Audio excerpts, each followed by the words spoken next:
रात के 2 बज रहे हैं। कमरे में एकदम घुप अंधेरा है और सिर्फ एक ही चीज चमक रही है। हाँ, वही मोबाइल की स्क्रीन, राइट? बिल्कुल, मोबाइल की स्क्रीन। कोई इंसान अपने दिल टूटने के दर्द से जूझ रहा है और नींद दूर दूर तक नहीं है। ऐसे में नींद आती भी नहीं आसानी से। सही बात है। और तभी अचानक उस स्क्रीन पर एक अनजान स्रोत से आया एक संदेश उभरता है। एक ऐसी लाइन जो सीधे दिल पर लगती है। संदेश कहता है कि रुक जाओ, हाँ, तू जहां भी है, ये संदेश तेरे सामने संयोग से नहीं आया है। मतलब एकदम से अटेंशन खींच लेने वाली बात। एकदम। ऐसा लगता ही नहीं कि ये इंटरनेट का कोई एल्गोरिदम है। ऐसा महसूस होता है जैसे साक्षात ब्रह्मांड या कोई बहुत बड़ी ईश्वरीय शक्ति सीधे उस इंसान की आत्मा से बात कर रही हो। एक बहुत ही गहरा कनेक्शन बन जाता है पहले ही पल में। हाँ, और आज की इस विस्तृत चर्चा में हम इसी बेहद दिलचस्प और भावुक डिजिटल संदेश की गहराइयों में उतरने वाले हैं। मैं बहुत उत्सुक हूँ इसको डिकोड करने के लिए। मैं भी। तो हमारे पास जो स्रोत है वो असल में एक आध्यात्मिक और प्रेरक संदेश का पूरा ट्रांसक्रिप्ट है। इसे सीधे भगवान शिव यानी महादेव के दृष्टिकोण से प्रस्तुत किया गया है। यानी फर्स्ट पर्सन पर्सपेक्टिव में लिखा गया है। सही पकड़ा। और ये संदेश मुख्य रूप से उन लोगों के लिए है जो प्रेम में अलगाव या किसी गहरे भावनात्मक टूटने की पीड़ा से गुजर रहे हैं। तो आज हमारा मिशन ये समझना है कि कैसे ये संदेश पौराणिक कथाओं और इंसानी मनोविज्ञान को जोड़कर एक बहुत ही व्यवहारिक सलाह तैयार करता है। और ये देखना सच में हैरान करने वाला है कि कैसे इस टेक्निक के दौर में भी एक ऐसी प्राचीन आवाज किसी के दुख को पल भर में थाम सकती है। बिल्कुल। और मैं इसकी शुरुआत पर ही रुकना चाहूंगी थोड़ा। ये जो पहली लाइन है कि ये कोई संयोग नहीं है, इसने मुझे बहुत सोचने पर मजबूर किया। देखिए, इस शुरुआत में ही ना एक बहुत बड़ा मनोवैज्ञानिक खेल छुपा हुआ है। जब भी कोई इंसान गहरे दुख में होता है, विशेषकर जब कोई रिश्ता टूटता है और एक भयानक अकेलापन उसे घेर लेता है, तो हमारा दिमाग एक अजीब सी स्थिति में चला जाता है। हाँ, हम हर जगह बस संकेत ढूंढते हैं। राइट। हम अपने आसपास बिखरी हुई दुनिया में कोई अर्थ ढूंढने लगते हैं। तो जब संदेश की शुरुआत ही इस बात से होती है कि ये संयोग नहीं है, तो ये तुरंत सुनने वाले के मन में एक ईश्वरीय जुड़ाव स्थापित कर देता है। मतलब उसे लगता है कि कोई तो है जो देख रहा है। सही कहा। ये इस विचार को जन्म देता है कि कोई बहुत बड़ी सर्वव्यापी सत्ता उस अकेलेपन के अंधेरे में भी उन्हें देख रही है। ये सिर्फ एक हुक नहीं है, यह असल में उस व्यक्ति के मन को ये विश्वास दिलाने की पहली सीढ़ी है कि उनका दर्द अनदेखा नहीं जा रहा है। ब्रह्मांड के पास उनके लिए एक योजना है। हाँ, और ये एहसास अपने आप में किसी मरहम से कम नहीं होता है। ये बात एकदम सटीक लगी मुझे। कभी कभी तो सच में लगता है कि आजकल के एल्गोरिदम्स किसी डिजिटल ज्योतिषी की तरह काम करते हैं, जैसे उन्हें ठीक ठीक पता होता है कि हम कब रो रहे हैं। सही बात है। डेटा पॉइंट्स इतने स्ट्रांग हो गए हैं आजकल। लेकिन अगर हम थोड़ा और स्रोत के भीतर जाएं, तो ये सिर्फ एक चमत्कारिक हुक पर ही नहीं रुकता। स्रोत में दर्द की जो तस्वीर उकेरी गई है वो इतनी सजीव है कि कोई हैरान रह जाए। जैसे कि वो रात का अकेलापन। हाँ, उसमें बताया गया है कि कैसे रात को अकेले रोना पड़ता है, जब सारी दुनिया सो जाती है और मोबाइल की स्क्रीन भी बंद हो जाती है, तब भी उस काले अंधेरे में एक खास चेहरा बिल्कुल साफ दिखाई देता है। ये कितना रिलेटेबल है किसी के लिए भी जो इस स्थिति से गुजरा हो। एकदम। स्रोत आगे ये भी कहता है कि वो तेरी धड़कन है, तेरी सांस है, तेरी सुबह का पहला ख्याल और रात की आखिरी दुआ है। ये पढ़कर मुझे बिल्कुल ऐसा नहीं लगा कि कोई ओपरी सांत्वना दी जा रही है। ऐसा लगता है जैसे किसी ने उनके मन की बात पढ़ ली हो। हाँ, या जैसे किसी ने उस इंसान की डायरी के पन्ने पढ़ लिए हों या सीधे उसके अवचेतन मन में झांक लिया हो। ये बहुत पावरफुल है। और यही मैं कहूंगा कि इस संदेश की सबसे बड़ी ताकत है। जब कोई इस तरह के भावनात्मक झटके से गुजरता है, तो समाज का सामान्य रवैया बड़ा ही रूखा होता है। ओ बिल्कुल। लोग अक्सर कहते हैं कि आगे बढ़ो। हाँ, लोग कहते हैं कि भूल जाओ, आगे बढ़ो। किसी एक के जाने से जिंदगी थोड़ी ना खत्म होती है। जो कि सुनने में बहुत आसान लगता है पर होता नहीं। राइट। ये बातें भले ही बहुत अच्छे इरादे से कही गई हों, लेकिन पीड़ित इंसान को और ज्यादा अकेला कर देती हैं। उसे लगता है कि कोई उसकी भावना की गहराई को समझ ही नहीं रहा है। और तभी ये संदेश आता है जो उसके दर्द को वैलिडेट करता है। सही बात है। ये संदेश ठीक इसके उलट काम करता है। ये उस दर्द को पूरी तरह से मान्यता देता है। और जब किसी को लगता है कि उसकी पीड़ा को किसी ने इतनी गहराई से स्वीकार कर लिया है, तो उसके भीतर का वो जो एक सुरक्षा तंत्र होता है, जो दुनिया से लड़ने के लिए हमेशा चौकन्ना रहता है, वो एकदम शांत हो जाता है। वो उस संदेश के प्रति पूरी तरह से समर्पित हो जाता है। बिल्कुल, क्योंकि उसे वहां एक सच्ची समझ नजर आती है, एक एम्पैथी दिखती है। और इसी समझ और मान्यता से स्रोत एक बहुत ही सुंदर और थोड़े रहस्यमयी विचार की ओर मुड़ता है। स्रोत केवल इस व्यक्ति के दर्द को स्वीकार नहीं करता, बल्कि एक अदृश्य जुड़ाव की बात भी करता है। अदृश्य जुड़ाव यानी दोनों तरफ दर्द है, ये वाली बात। हाँ, स्रोत का दावा है कि जब ये इंसान रात को तड़प रहा होता है, तो ठीक उसी पल उस दूसरे व्यक्ति की आत्मा भी बेचैन होती है। संदेश कहता है कि चाहे वो व्यक्ति दुनिया के सामने कितना भी मुस्कुरा ले, लेकिन अकेलेपन में उसकी आंखें भी नम होती हैं। उसे भी एक खालीपन महसूस होता है। सही कहा। ये विचार उन हजारों लाखों लोगों के लिए कितनी बड़ी मनोवैज्ञानिक राहत है, जो हमेशा ये सोचकर घुटते रहते हैं कि शायद उनका प्रेम एक तरफा था, या सिर्फ वही है जो इस रिश्ते के टूटने का शोक मना रहे हैं। देखिए, ये असल में वियोग के सबसे बड़े डर को खत्म करने का एक बहुत ही सटीक तरीका है। अकेलेपन का सबसे बड़ा दंश ये नहीं है कि कोई दूर चला गया। तो फिर क्या है? सबसे बड़ा दंश ये सोचना है कि सामने वाले पर इसका कोई असर ही नहीं हुआ। वो दर्द कि मैं ही अकेले रो रहा हूं और वो तो खुश है। ये संदेश उस दर्द को जड़ से काट देता है। वो कहता है कि दोनों तरफ बराबर का दर्द है। बिल्कुल। और इसे महज एक इत्तेफाक नहीं बताया गया, बल्कि स्रोत इसे शिव द्वारा स्थापित आत्माओं का संवाद कहता है। ये इंसान को उस निराशा से बाहर निकालता है कि उसका प्रेम व्यर्थ था। ये विश्वास दिलाता है कि एक बहुत ही सूक्ष्म और गहरे स्तर पर वो दोनों आज भी जुड़े हुए हैं। सही बात है। और ये एहसास कि दर्द साझा है, ये आधी पीड़ा को वहीं पर खत्म कर देता है। और पीड़ा को खत्म करने की इसी प्रक्रिया में स्रोत एक ऐसा कदम उठाता है जो सच में मैं कहूंगी कि पूरी कहानी का नजरिया ही पलट कर रख देता है। अब दूरी की परिभाषा बदलने की बात कर रही हैं। हाँ, वही स्रोत संदेश में दूरी की पूरी परिभाषा को ही बदल देता है।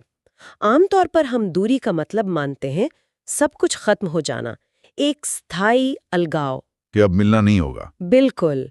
लेकिन यहाँ स्रोत संदेश कहता है कि ये दूरी असल में दूरी है ही नहीं, ये एक परीक्षा है। ये तो एक नया नजरिया हो गया। हाँ, ये तो एक इंसान को अपनी पूरी कहानी फिर से लिखने का मौका देने जैसा हो गया ना। देखिए, साइकोलॉजी में ऐसे स्थितियों को एक नए चश्मे से देखने की कला कहा जाता है। रीफ्रेमिंग कहते हैं इसको। जब इंसान अपने दुख को एक त्रासदी के रूप में देखता है, तो वो खुद को एक पीड़ित महसूस करता है कि मेरे साथ बहुत बुरा हुआ है, बेचारा बन जाता है। राइट, एक बेचारे वाली मानसिकता आ जाती है। हाँ, लेकिन जैसे ही उस दुख को एक उद्देश्य या किसी परीक्षा का नाम दे दिया जाता है, तो उस इंसान की पूरी मानसिकता बदल जाती है। वो पीड़ित से एक योद्धा बन जाता है। हाँ, योद्धा या एक तपस्वी बन जाता है।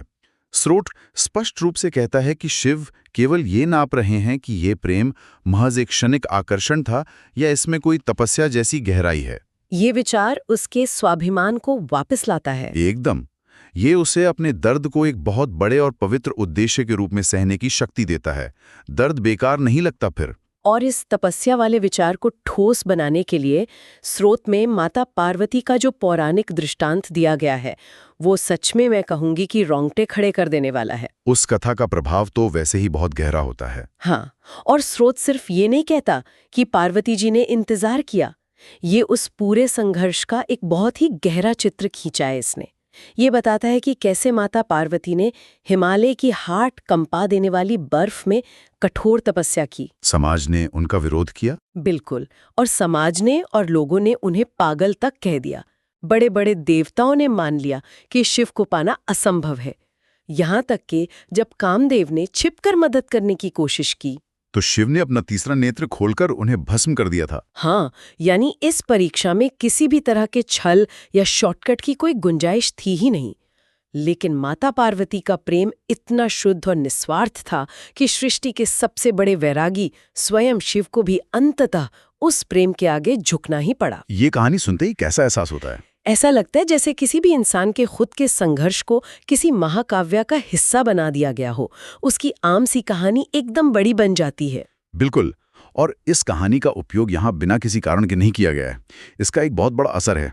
आज के आधुनिक युग में जब कोई इंसान अपने कमरे में अकेला रो रहा होता है, तो उसका दुख उसे बहुत ही साधारण और महत्वहीन लगता है।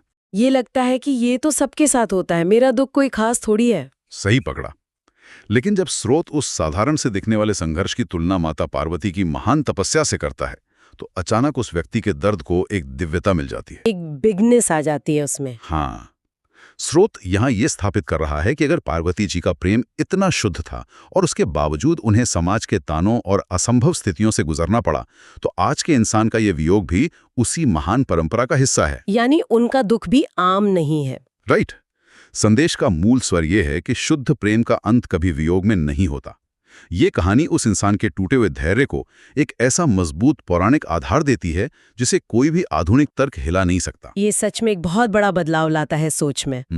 लेकिन अगर हम थोड़ा और व्यवहारिक धरातल पर आएं, जरूर, जमीनी हकीकत भी देखनी चाहिए। तो इंतजार करते हुए इंसान के मन में कई तरह के डर पैदा होते ही हैं।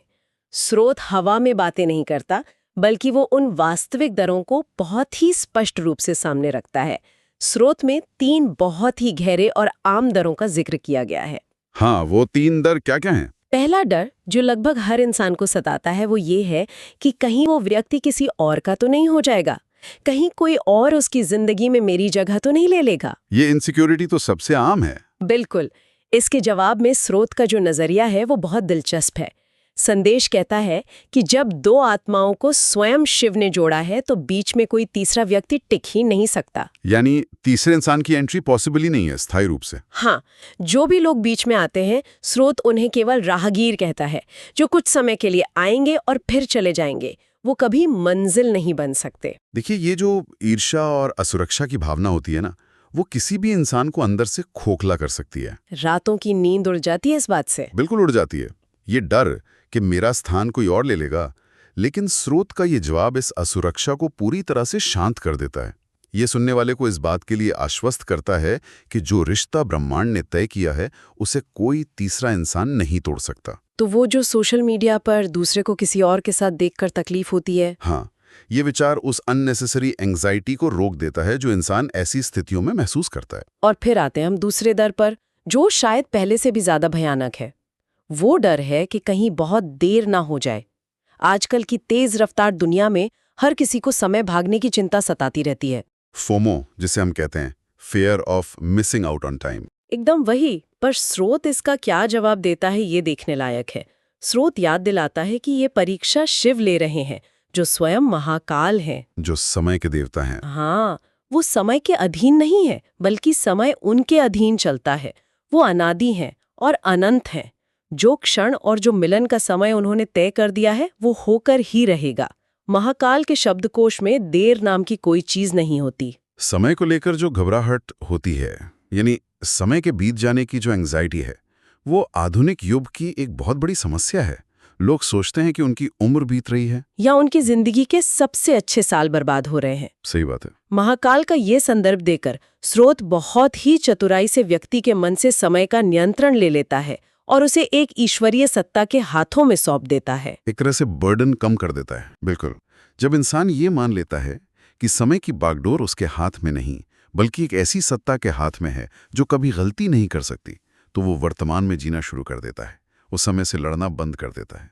कितनी बड़ी आजादी है ये उस सोच से। और तीसरा डर जो हमारी सामाजिक संरचना में बहुत गहराई से बसा है, वो है परिवार और समाज का विरोध।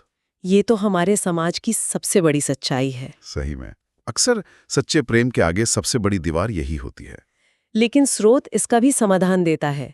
संदेश में कहा गया है कि जब ईश्वर का संकल्प तुम्हारे साथ होता है, तो समाज की बड़ी बड़ी दीवारें कागज की बन जाती हैं। परिस्थितियां अपने आप बदलने लगती हैं। हाँ, परिस्थितियां खुद ब खुद झुकने लगती हैं। और सबसे बड़ी बात, इंसान को ये लड़ाई अकेले नहीं लड़नी पड़ती। ईश्वर स्वयं उनके पक्ष से ये लड़ाई लड़ते हैं। ये बहुत आश्वस्त करने वाला विचार है ना? और इन तीनों दरों के समाधान के बाद स्रोत एक बहुत ही खूबसूरत उदाहरण देता है, जिसे हम फलों का दृष्टांत कह सकते हैं। स्रोत कहता है कि कच्चा फल तोड़ोगे तो उसमें स्वाद नहीं आएगा, और बहुत ज्यादा देर करोगे तो वो फल सड़ जाएगा। पर जब सही समय पर फल पकता है तो वो अमृत बन जाता है। हाँ, बिल्कुल। मुझे लगता है कि ये इंतजार को समझाने का सबसे सटीक और व्यवहारिक तरीका है। देखिए, ये ईश्वरीय समय चक्र, जिसे हम डिवाइन टाइमिंग कहते हैं, उसका एक बेहतरीन रूपक है। अक्सर लोग अपने दर्द से इतनी जल्दी छुटकारा पाना चाहते हैं कि वो चीजों में जल्दबाजी करने लगते हैं, जिससे बातें और बिगड़ जाती हैं अक्सर। राइट। ये फलों वाला उदाहरण इंसान को ये सिखाता है कि जो समय लग रहा है वो असल में चीजों को सही आकार देने के लिए है, उन्हें पकाने के लिए है। ये देरी किसी सजा की तरह नहीं है। नहीं, बिल्कुल नहीं, बल्कि ये एक आवश्यक प्रक्रिया है ताकि जब मिलन हो तो वो रिश्ता परिपक्व और मधुर हो। ये इंसान को धैर्य रखने और इस पूरी प्रक्रिया की बुद्धिमत्ता पर विश्वास करने के लिए प्रेरित करता है। और पता है, यहीं पर इस पूरी चर्चा का वो हिस्सा आता है जिसने मुझे सबसे ज्यादा हैरान किया। ऐसा क्या था उसमें? आमतौर पर ऐसी आध्यात्मिक बातें सुनकर लगता है कि बस अब हाथ पर हाथ धरे बैठ जाओ और चमत्कार का इंतजार करो। लेकिन स्रोत बिल्कुल ऐसा नहीं कहता। इस पूरे आध्यात्मिक और पौराणिक आवरण के भीतर एक बहुत ही शानदार, आधुनिक और व्यवहारिक सलाह छिपी हुई है। यानी सिर्फ इंतजार नहीं करना है। नहीं, स्रोत बहुत ही सख्त लहजे में कहता है कि इस दूरी में, इस इंतजार में खुद को मत खो देना। उठ, अपनी सेहत सुधार, अपने रुके हुए लक्ष्य पूरे कर और अपने सपनों को जगा। वाह, ये तो एकदम प्रैक्टिकल एडवाइस हो गई। है ना? ये सुनकर ऐसे लग रहा है जैसे कोई ईश्वरीय सत्ता इंसान को जगा कर कह रही हो कि रोना बंद करो और अपने जीवन को बेहतर बनाओ। और मैं कहूंगा कि ये सचमुच इस पूरे संदेश का सबसे महत्वपूर्ण और क्रांतिकारी हिस्सा है। जब लोगों का दिल टूटता है तो वो अक्सर अवसाद में चले जाते हैं, डिप्रेशन में चले जाते हैं और अपना ख्याल रखना छोड़ देते हैं। बिल्कुल, अपने करियर पर ध्यान नहीं देते और खुद को पूरी तरह से बर्बाद कर लेते हैं। लेकिन यहाँ ईश्वर की आवाज का उपयोग करके उन्हें वापस अपने पैरों पर खड़ा किया जा रहा है। उन्हें एक गोल दिया जा रहा है। हाँ, जब संदेश कहता है कि जब मिलन होगा तो तुझे अपना सर्वश्रेष्ठ रूप दिखाना है, तो ये उस इंसान को अपने आत्मविकास के लिए एक बहुत बड़ा कारण दे देता है। वो जिम जाने लगता है, करियर पर फोकस करता है। सही बात है, वो अपने करियर, अपनी फिटनेस और अपनी मानसिक शांति पर काम करने लगता है। ये एक निष्क्रिय इंतजार को एक सक्रिय आत्मसुधार की यात्रा में बदल देता है। ये मैं कहूंगा कि विशुद्ध मनोविज्ञान है जिसे आस्था के आवरण में लपेट कर दिया गया है। और इतना ही नहीं, स्रोत में प्रेम और सत्य को लेकर बहुत ही कड़ी शर्तें भी रखी गई हैं। ये केवल मीठी मीठी बातें करके लोगों को खुश नहीं कर रहा है। यानी टफ लव भी है इसमें। एकदम टफ लव। स्रोत साफ चेतावनी देता है कि कमजोर प्रेम इस रास्ते पर नहीं चल पाता। केवल मजबूत प्रेम ही जीवन भर का साथ निभाता है। इसके अलावा इसमें एक बहुत ही स्पष्ट निर्देश है कि इस पूरी यात्रा में छल मत करना, धोखा मत देना और किसी की भावनाओं के साथ खिलवाड़ मत करना। हाँ, बिल्कुल। संदेश ये स्थापित करता है कि जो प्रेम सत्य की बुनियाद पर टिका होता है वही अमर होता है। ये इंसान को उसकी अपनी नैतिक जिम्मेदारियों का भी आईना दिखाता है। देखिए, ये हिस्सा सुनने वाले के मॉरल कंपस को, यानी उसके नैतिक दिशा निर्देशक को सही दिशा में सेट करता है। ये स्पष्ट करता है कि आप केवल ब्रह्मांड से सच्चे प्रेम की उम्मीद नहीं कर सकते। आपको खुद भी तो सच्चा बनना पड़ेगा। सही बात है, आपको स्वयं भी उस सच्चाई और ईमानदारी के लायक बनना होगा। ये व्यक्ति को ये एहसास कराता है कि ये केवल एक दूसरे इंसान को पाने की यात्रा नहीं है, बल्कि खुद को खोजने की यात्रा है। बल्कि ये खुद को एक बेहतर, सच्चा और ईमानदार इंसान बनाने की भी यात्रा है। ये इंसान को उसकी खुद की कमियों से दूर ले जाकर उसे एक उच्च नैतिक स्तर पर स्थापित करता है। कितनी गहराई है इन बातों में। और इन सब गहरी बातों के बाद स्रोत बिल्कुल अंत में एक बहुत ही खास रात का अनुष्ठान या मानसिक अभ्यास करने का निर्देश देता है। एक तरह का रिचुअल बताता है। हाँ, एक बेड टाइम रिचुअल। स्रोत कहता है कि आज रात जब सोने जाओ तो आंखें बंद करना, उस खास इंसान का चेहरा याद करना और मन ही मन भगवान शिव का ये वचन दोहराना। वो वचन क्या था? थोड़ा विस्तार से बताएं। वो वचन है कि दूरी केवल परीक्षा है और मेरे प्रेम का अंत मिलन में ही होगा। इसके बाद स्रोत कहता है कि 3 बार ओम नमः शिवाय का जाप करना है, एक लंबी और गहरी सांस लेनी है और पूरे विश्वास के साथ सो जाना है। सुनने में तो ये बड़ा आसान और छोटा सा काम लगता है। हाँ, पर इसका प्रभाव बहुत गहरा महसूस होता है उस व्यक्ति को। बिल्कुल। और वैज्ञानिक और मनोवैज्ञानिक दृष्टिकोण से अगर हम देखें तो ये एक अत्यंत शक्तिशाली अभ्यास है। जब इंसान भावनात्मक रूप से टूटा होता है तो रात का समय सबसे ज्यादा खतरनाक होता है उसके लिए, क्योंकि आसपास कोई बात करने वाला नहीं होता। राइट। उस वक्त हमारा दिमाग विचारों के एक ऐसे भंवर में फंस जाता है जहां सिर्फ डर, चिंता और नकारात्मकता होती है। ये जो रात का अनुष्ठान बताया गया है, ये असल में मन को उस भंवर से बाहर निकालने का एक बहुत ही प्रभावी साधन है। एक ग्राउंडिंग टूल की तरह काम करता है। एकदम ग्राउंडिंग टूल है ये। जब आप आंखें बंद करके उस सकारात्मक वचन को दोहराते हैं तो आप अपने दिमाग के उस नकारात्मक चक्र को तोड़ देते हैं। और वो जो 3 बार मंत्र का जाप है और सांस लेने वाली बात है। हाँ, वो सीधा हमारे नर्वस सिस्टम यानी तंत्रिका तंत्र को शांत करता है। ये शरीर को उस खतरे के एहसास से बाहर निकालकर एक गहरी शांति की अवस्था में ले जाता है, जिसे पैरासिम्पैथेटिक स्टेट कहते हैं। सही कहा। ये रात के समय आने वाले डरावने विचारों को एक शांत विश्वास से बदल देता है, जिससे इंसान को न केवल सुकून की नींद आती है, बल्कि वो अगली सुबह एक नई ऊर्जा और उम्मीद के साथ उठता है। तो अगर हम आज के इस पूरे गहरे विश्लेषण को समेटें तो ये स्पष्ट हो जाता है कि ये स्रोत केवल कुछ अच्छे शब्दों का संकलन भर नहीं है। ये पूरी तरह से एक स्ट्रक्चर्ड प्रोसेस है। बिल्कुल, ये एक बहुत ही सोची समझी संरचना है जो एक प्राचीन ईश्वरीय शक्ति की आवाज का उपयोग करके आधुनिक युग के इस भयानक दिल टूटने के दर्द को एक नई दिशा, एक नया अर्थ और एक ठोस उम्मीद प्रदान करती है। ये केवल एक रोते हुए इंसान को चुप कराने की कोई झूठी सांत्वना नहीं है। सही कहा, बल्कि ये उसे अपने पैरों पर खड़ा करने, खुद को बेहतर बनाने और धैर्य के साथ जीवन जीने का एक पूरा रोड मैप है। और पता है, यही बात इस चर्चा को आज के दुनिया में इतना प्रासंगिक बनाती है।